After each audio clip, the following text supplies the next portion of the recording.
big data becomes so overwhelming that you do not know. I wouldn't know how to do myself. Now we have bioinformaticians, and they try to go through all the bioinformatical screens and so on.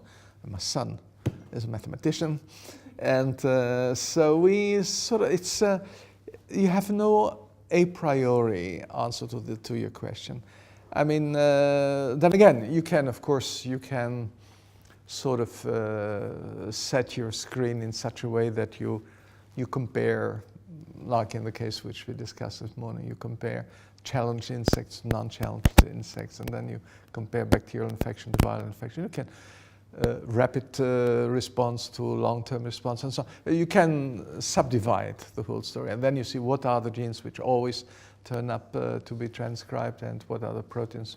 But then again, as you say, if you go into the methylome, I wouldn't have believed 10 years ago what methylation changed to.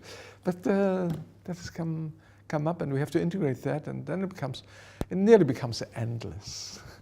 But we have to face it.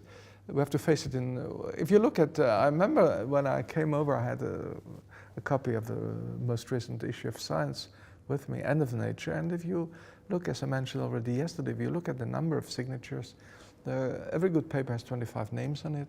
So they have attacked the problem from many aspects and so on. And then, yes, and then the rest is, I mean, this is just then left to the human intelligence to distinguish what is relevant and what is not. And then, well, of course, you make the hypothesis that those which are upregulated by 6 or 7 or by 10, and then those are the interesting molecules. My supervisor used to say, in biology, anything which is not different by a factor less than 3 is irrelevant as a topic. Take only changes which are threefold.